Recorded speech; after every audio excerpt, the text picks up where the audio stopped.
Hello and welcome into HTF Bets, the show where we only give out winning picks. My name is Andrew Gregg, and with NBA preseason starting next week, we have all the future picks you need, as well as a preview of UFC 320 and the return of Augie's Bizarre Bets. And before we play intro to HTF Bets, we're sitting at an all-time record of 5-1 in Surefire Picks of the Week, including a 3-0 record last week. With that being said, we'll be back right after this.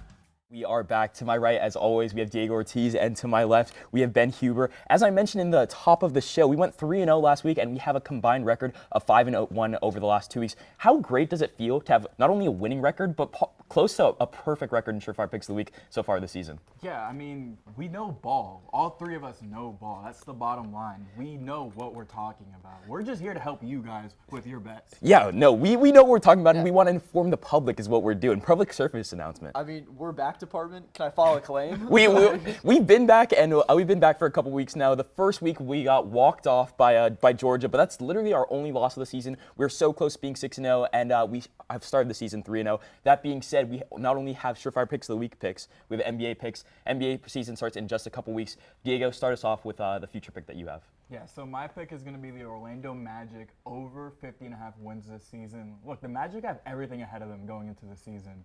Paulo Banchero is coming back after a year where it kind of got derailed by injuries.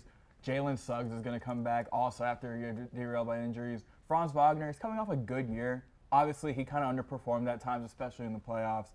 But now they added Desmond Bane, an all-NBA level defender, a elite three-point shooter. That's exactly what Orlando needed. They didn't have enough shooting last year. That was their biggest weakness, was perimeter shooting. Not having Suggs hurt a lot, too. There was another guy who can create his own shots in the perimeter. But now having Paulo as well, I mean, you're going to have him healthy, full offseason. He's ready to go.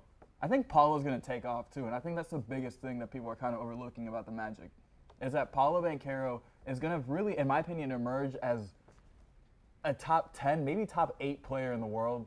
And, I mean, I'm pretty excited. I think the Magic are really going to take off this year. Yeah, so I just want to make one quick comment. This, if I'm not mistaken, right, this was the exact same pick you made last year. Yeah. And the adjusted win total was by a couple, so I like the fact that you still have confidence in your team. Did that hit last year, or am I? No, it didn't hit last year because, like I mentioned, Paulo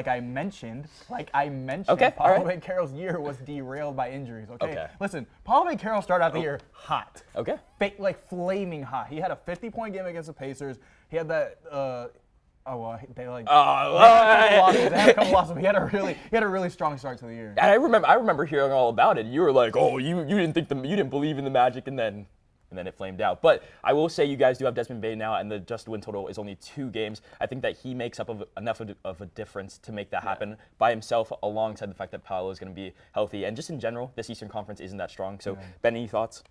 The Magic, I'm a huge Magic fan. I think they got it this year. They added Tyus Jones. I feel like that was like a sneaky addition. That's a sneaky move. That's a sneaky move. Magic fan and your sneaky moves, bro. You guys haven't made the finals since the early 2000s. Dude, Andrew, stop. Okay. Stop and with that, we bring in our guest for today's show, Sean Vaz, his first time ever on an HTF show. Thank you so much for making your debut. And what is your pick? Friends, fellow bettors, besties, if you will. I'm going to say this right now. One of my closer friends, Dylan Cedino, he might be in the chat flaming me for saying this right now, is a huge, huge New York Knicks fan. But unfortunately, in the past couple years, he's suffered from what I call Pacer syndrome, as the Knicks have been eliminated by the Indiana Pacers in the last 2 seasons in the playoffs. Now, I told him this season that out Tom Thibodeau and Mike Brown, this is the year of the Knicks. This is the year that I will tell him the Knicks are going all the way. Now, do many people think the Knicks are going to do good? I don't think so. I personally think the Knicks are going to be slept on, right? They will not be slept on, right? Because they have a great squad. They have, in my opinion, one of the best players in the league in Jalen Brunson, Mr. Clutch himself. He will continue to be that guy for the Knicks, as he won the Kia Clutch Player of the Year last season, averaging 26 points per game, as the Knicks did unfortunately come short to the Pacers in the Eastern Conference playoffs. But their roster continues to be as consistent as a roster can be. And it's not just the Brunson show. They have, in my opinion, one of the best squads in the league, right? You have players like Mikal Bridges, Big Cat, Karl Anthony Towns, and what I consider to be the best backcourt in the NBA. And as they did not make as many big moves over the offseason, right? They were able to just add to their consistently good backcourt, right? You have players like Jordan Clarkson joining for free from the Utah Jazz. They re-signed Landry Shamet, but they also have a key acquisition in adding former Sixth Man of the Year Malcolm Brogdon to their roster. So they can have their fantastic backcourt in my transition, right? Yeah, so, okay, I have a couple comments about this. Very quickly, talking about Landry Shamet in the Big 2-5 is a no-go for me, unfortunately. I do think that the Knicks are going to be a good, but, okay, just a quick question. Who are the backcourt that you're talking about? Are you saying Josh Hart and Jalen Brunson are the two players that make up the best backcourt in the NBA? I just want to get that straight. Well, as a Lakers fan, we're not going to say it's the best backcourt in the league, because obviously it's us, but... Okay, well, okay, now that we have that clarified, I think I want to get to the actual best backcourt in the NBA, which is the Cleveland Cavaliers. Frauds. Oh, okay, yeah. You could say that they're frauds, but you could also say that they're one of the most talented teams in the NBA, posting four possible All-Stars and one of the best squads that we've ever seen. Maybe not we've ever seen, but they had a 64-18 record as of last year, and their win total this year is only sitting at 56.5, at least an even line. I think that this team is just too talented to only win 56.5 games. I think that they might learn from last year and not press too hard during the regular season, but again, the Eastern Conference isn't as competitive as it was last year. Jason Tatum isn't going to be there for the Celtics, and then also the Pacers are not as good as they once were last year. So Tyrese Halliburton obviously out for most likely the whole season. So Donovan Mitchell, Darius Garland, Evan Mobley, even Jarrett Allen will all be there on the offensive and defensive side of the ball. I think over 56.5 wins sounds pretty good. I know Diego side-eyeing me over here, not a big Cavaliers guy. I mean, we'll see. Honestly, like if they do go over 56.5 wins this year, I wouldn't be surprised, but I just can't stand That's those Cavaliers. That's 8 wins less than last year. That would be projecting 8 wins less than last year. And I think it would just be hard. I mean, they started out like the season insanely hot. Then they were able to keep it really consistent for the most part. I think it would just be really tough to replicate that. I just think that 8 wins less in a season where the conference that they're playing in gets significantly worse is doable at least. And at over 56.5 just seems like a good enough line for me. Ben, any thoughts? And then give us your pick right after. I mean, I think the Cavs are chokers. Okay. You Yeah, know, maybe I they're agree.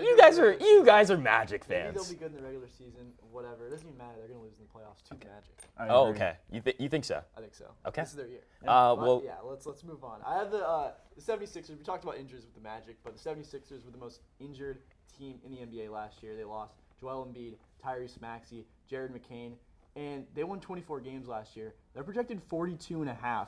I think even coming back from all these injuries, I don't think they'll hit that mark. I have the under with this one. I think that Joel Embiid, I think it's not even unlucky that they have all these injuries. They've constructed a team that is injury prone.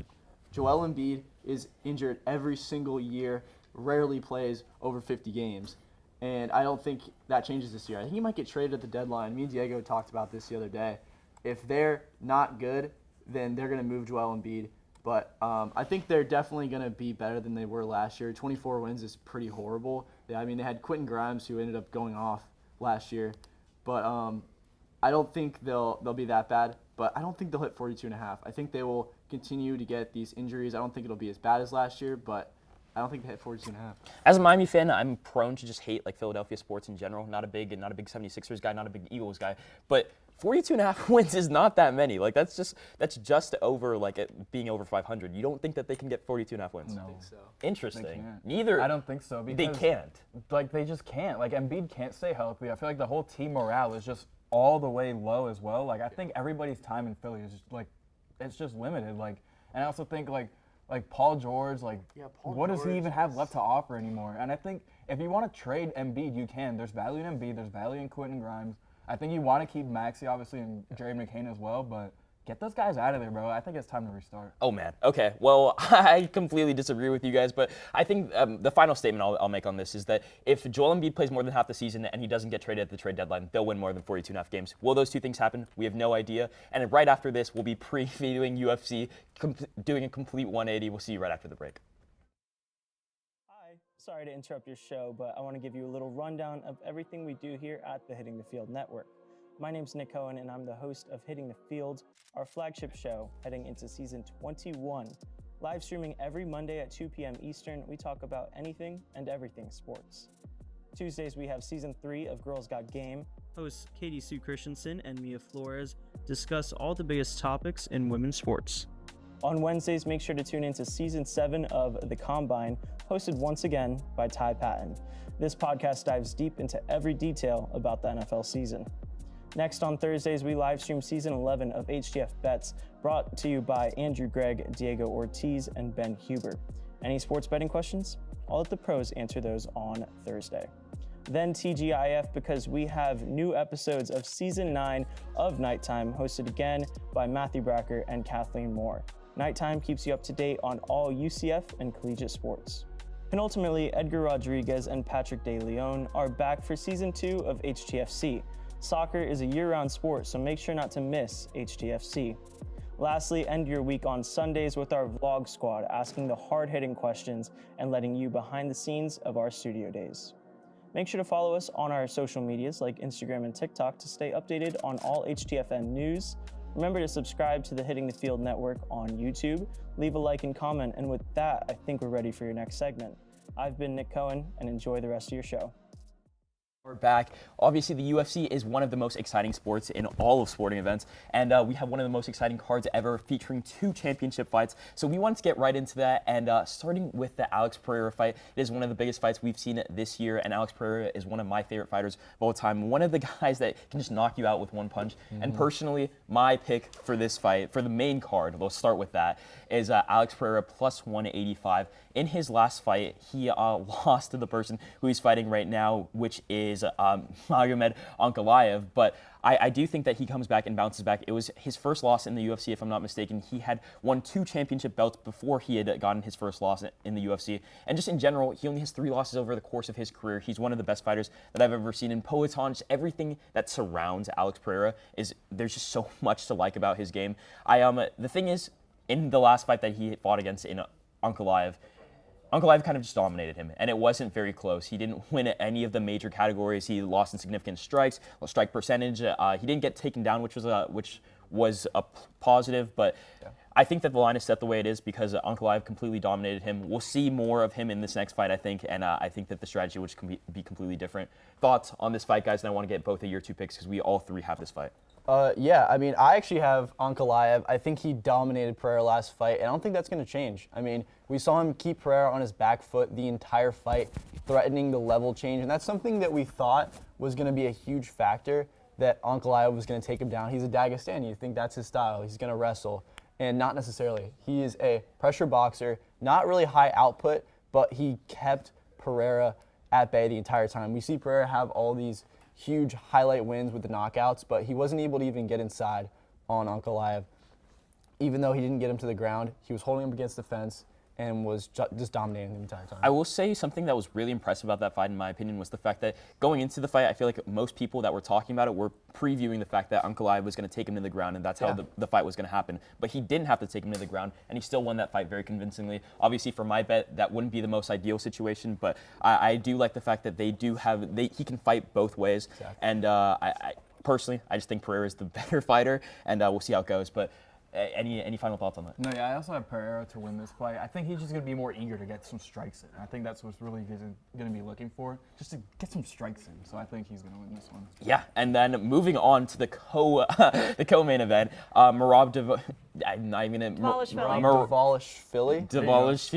Philly and Corey, Merab, as most people call him. I personally think that Merab's going to run away with this fight. Although he is facing a 5-inch height disadvantage, I personally think that Merab is just one of the best fighters that I've ever seen, and in the UFC he's just completely dominant. I know that Corey Sandhagen has some hype coming into this fight, and he is. Well, I feel like every time I see a U.S. flag next to somebody's name when they're a fighter, I just automatically want to go for him. But Merab is just too nasty. Any thoughts on Merab, guys? No, yeah, I also have Merab to win his fight. I think I was talking about this with Ben earlier. I think the most impressive part to me is that he is a fighter who's getting a little bit older. Obviously, he's 34 years old, and I think his cardio is in really good shape. So I think he's going to be able to outlast Sandhagen in this fight.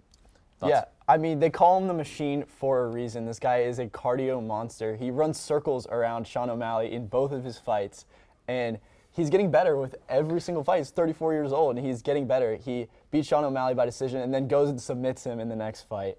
I think Merab is an absolute animal. He's going to destroy Corey Nerdhagen. Yeah, there we go. And I personally thought that that Trigger Sean was going to put up more of a fight than he did in the second fight, and he just completely took him to work.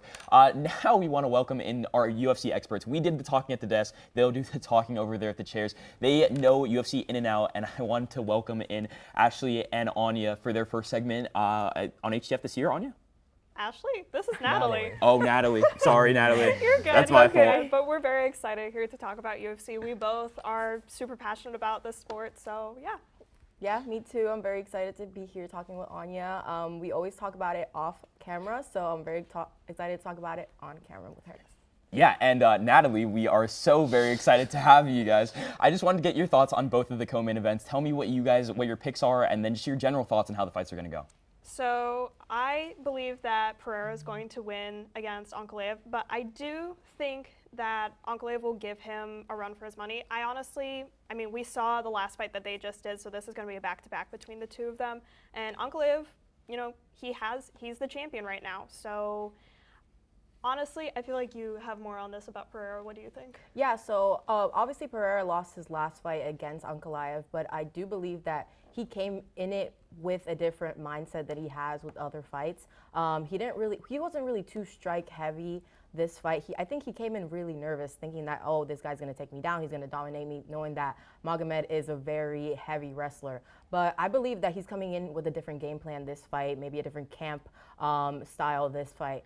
So I do believe that Pereira has a chance to win against Ankalaev this time, because I feel like 2 in a row maybe is just giving it to Ankalaev too easy. So I do believe that Pereira is going to maybe TKO him, KO him, knowing that Pereira has stone hands, as that's his nickname. I do believe that he has a heavy chance to dominate Ankalaev this fight. I do also want to add, I feel like with the last fight against Ankalaev, it just seemed like he wasn't in the right mindset. Exactly. Like, yes, he came in nervous, but we've seen him go up against Prohaska, go against Roundtree, and you just see him, he is just super set. Like, even before he enters the ring, even before he enters the octagon, he's just dead set. But I feel like against Ankalaev, he didn't necessarily have that same thing. It almost felt like he was trying to put on a show for himself to get himself into that mindset. Exactly. I feel like he was just in a different mindset. He always looked very confident in other fights, and this fight, he just didn't look like himself. So, but I do believe that he's going to win this fight against Ankalaev, the second fight against Ankalaev. Yes, and then as for the co-main card with Merab Dvalishvili versus Corey Sandhagen, I love Dvalishvili. I know you want Sandhagen in your heart to win, but I genuinely think Dvalishvili is going to defend his title. We've seen him. He has been undefeated in the last 5 fights. Corey Sandhagen did lose one. I don't remember against who, but he has 1 loss in the last 5 fights he has fought.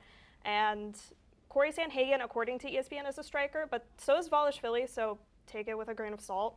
But I do think, just knowing the cardio that Dvalishvili has, he is going to not necessarily run circles around Corey Sandhagen like he did O'Malley, but I feel like Sandhagen's going to give him the biggest fight since he's gotten the belt. Exactly. I do agree. Even though my pick is Sandhagen, I do believe that Merab is a very strong wrestler, of course, and striker.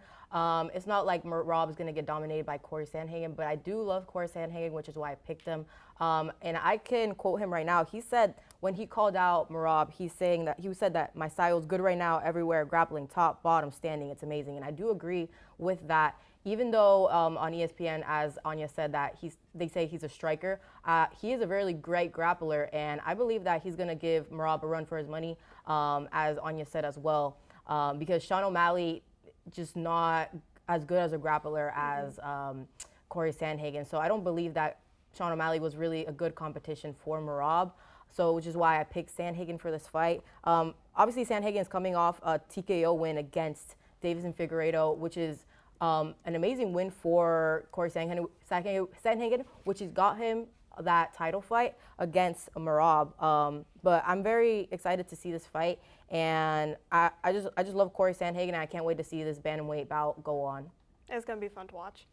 Yeah, and I mean, I completely agree with everything that they said. They are our experts for a reason. And on that Pereira fight, I tend to agree with the fact that Pereira just won't lose 2 in a row. I want to lean on to Natalie's side, but I don't know. Everything that I've seen from the UFC, I feel like Pereira is just one of those the fighters that just doesn't lose. And then he did lose, and now I don't want to see him lose twice. I feel like we're doing too much, making excuses for fighters based off aura. I feel like we got to stop doing this, man.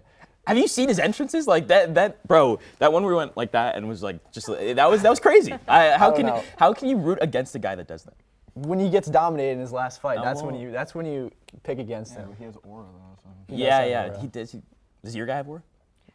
He's not my guy. I'll say that. I don't even really like Magomed Ankalaev, but okay. I think he's gonna win. Well, we've got one last fight in our. So your pick for the Khalil Roundtree versus Prochazka fight. Prochazka. Give it to us. I like Prochazka a lot. He's got a wacky, weird style. I think he's a future champ in this light heavyweight division. I think he's one of the guys that can beat Ankalaev, so I'm taking him over Khalil Roundtree. Yeah, and I just remember the last time I saw Khalil Roundtree was just getting dominated by Pereira. Yeah. To point that out. And thank you so much, Natalie and Anya, for joining us for this segment. Right after this, we will be back with Augie's Best Bets. Bizarre. One of your hosts here at the Hitting the Field Network, and I am here at the heart of the UCF campus, the Student Union Plaza.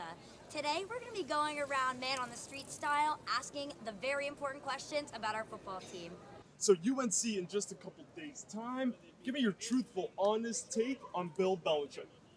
He's good at NFL, but I mean, college he doesn't look so good so far. I think he honestly really lucked out with Tom Brady. I remember watching him when I grew up. 6-time Super Bowl champion with the Patriots. The real question is with no Tom Brady, is he still as great as he is? I think that his team, though, he has not a lot to work with. College football, he's not ready. NIL, not ready. He is not ready to perform in the college landscape. And Scott Frost, okay, Nebraska didn't do great. That's fine. I get it. Okay. Come back home. Come back to UCF. This is where we're going to perform. Yes. This is where we're going to do it. $1 million question. Ready? Will UCF make a bowl game this year? Yes. I don't know, maybe. We need to. I feel like as the fan base, we need to, especially to support Scott Frost, get everybody behind Scott Frost. That's what's going to be needed. For sure. I mean, we play some pretty bad teams. I think we definitely will. There's going to be games like this and like the Jack State game where it's going to be close and like whoever wants it more is going to get it. We want you guys to win. I like to say that UCF is the diamond in the rough university. Be the diamond in the rough and show everybody that you are the diamond. Well, everyone, as you can see, we have some pretty elite ball knowers here on the UCF campus, don't we, Edgar? Yes, we do, and they're all excited not just for this week's game, but also for the whole rest of the season. So make sure you stay tuned, not just to nighttime, not just to HTFC, but to all 6 shows on the Hitting the Field YouTube channel. And be sure to check out our Instagram and our TikToks. Go Knights! Charge on! HTF Bets fans, I'm back for a second segment of Bizarre Bets. We got ones that might be a little bit more bizarre than last time. Bigger sports at a way different level. Our first one, we got English League 4 soccer. We got the Canadian Football League. We have Aussie rules football and two crazy Division 1 and Division 2 football games where the scores were insane. But we're going to get into the first one here. We got Grimsby Town. Grimsby Town is in the is in League 2 of English soccer, which is the 4th tier. It is right at the border of professional soccer and English tier football as it goes Premier League champions, League 1, League 2, and then it goes semi-professional football. But if you've heard of Grimsby Town lately, it's because they beat Manchester United recently in the Carabao Cup. I mean, it was a crazy game. Like, we have penalties. It went to so many penalties. Like, goalkeepers were shooting on goalkeepers. It was a 12th penalty. He made it off this guy misses for Manchester United right here, hits it off the post, and that's what caused them to win the game. And Look at the passion here from the English fans. They're rushing the field. It was a crazy sight. But Grimsby is sitting at 4th in the standings for the League Two, while they're playing Cheltenham. They're sitting at 24th, dead last. So I like Grimsby to win at -200 because there is a threat of tie in soccer, so you get better odds, as that has personally helped me in the past. So I like Grimsby to win at -200. Going into the second sport, we got Canadian Football League. We have the Saskatchewan, say that again fast, the Saskatchewan Rough Riders. Shout out DMX, my favorite rapper. But Saskatchewan versus Edmonton Elks. They played earlier this season as an example here. And if you're wondering why the score's 4-1 in Canadian Football League, if you miss a field goal, you still get 1 point. So that's why. You got a touchdown here out of jet sweep. Look, Trevor Harris is the quarterback for Saskatchewan. He's thrown 3,500 yards. This Saskatchewan team is the best team in the league. They're 10-3. Edmonton is not doing so well. I think they're 5-9, so not so great. But they've already played. I like them to win at -190. The final score of that game was 21-18, so I'd like them to win. And then going into the third segment. Now, I had something else planned differently, but Ben Huber gave me a fantastic idea about 20 minutes ago of Aussie Rules Football is the championship this weekend, as Brisbane is playing Geelong for the title. Brisbane is the defending champion. And I asked ChatGPT, I said, ChatGPT, Brisbane won it last year, but who's going to win it this year? ChatGPT said Brisbane. So just because of that, we're going with Brisbane +135 against Geelong. Lock it in, thanks to ChatGPT. Guys, what do you think? Yeah, so I wanted to start off with the Man United versus Grimsby Town game. I personally am a Man United fan, and that game was one of the saddest I've ever had to watch in my history, being a Man United fan. Brian Mbeumo is a bum, and he's the one who missed that penalty. And Andre Onana, who's not even on the team anymore, is worse. That was the goalkeeper that let up 11 penalties, 12 penalties in total. It was an absolute... It was just a terrible show to watch as a Manchester United fan. And I'm glad you highlighted Grimsby Town because none of the leagues that are anything lower than EPL get any love. So shout out to Grimsby Town, but also not shout out to Grimsby Town for killing my team.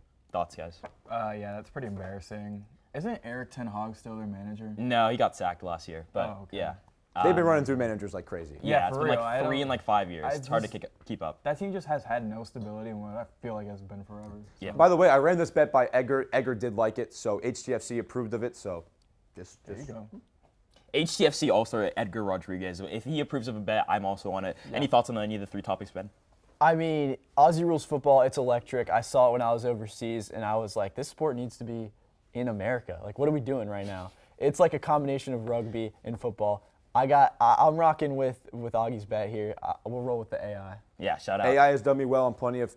I'm actually not going to say that. But, yeah, ChatGPT has done me perfect. So we're going to go with Brisbane. But going into our 4th and 5th topics, both college football. We got Ferris State. Now you could be wondering to yourself, Augie, why am I talking about Ferris State? Well, Ferris State won 76-0, but they didn't cover. Yes, I said that correct. They did not cover. They were 97-point favorites against Rio Grande as they ran the opening kickoff back for a touchdown against Rio Grande. How are you a 97-point favorite in a college football game? It is insane. Defense was swarming all over the place. They had like 3 defensive touchdowns in this game, and it's 21-0. It's 28-0 now in the first quarter. I think it wound up being 35-0 in the end of the first quarter. It was insane game. I mean, it was ridiculous. I don't really know why they played this game. Because, I mean, Ferris State is fantastic. They're the defending D2 national champions. They have plenty of guys in the NFL. The starting quarterback of Ole Miss, Trinidad Chambliss, he was a former Ferris State alum. Zach Seidler, the Dolphins defensive end. So plenty of guys at Ferris State. Moving into the second game, though, Idaho State versus Lincoln. The spread of this game was 10 points. Idaho State won 90-0. That sounds like a Vegas nightmare. This game was not close at all, as Idaho State is in the Big Sky Conference. And look, I couldn't really find anything on Lincoln, not going to lie. The only thing I found was that I know they were so cooked because their athletic director is also their head football coach. So that's how cooked they are. Guys, back to you. Yeah, that being said, any final thoughts on either of those teams winning by any exorbitant amount of points, guys? The Ferris State game in Rio Grande, that kind of reminded me of like Bishop Sycamore versus IMG. Right. Yeah, I think both of those games, 90-0 is absolutely absurd, that second game. Ridiculous. How do you not cover the spread winning by 76 points? That being said, they destroyed those teams like we destroyed our bets last week. Hopefully those NBA and UFC bets will also cash. We'll see you on another episode of HTF Bets next week.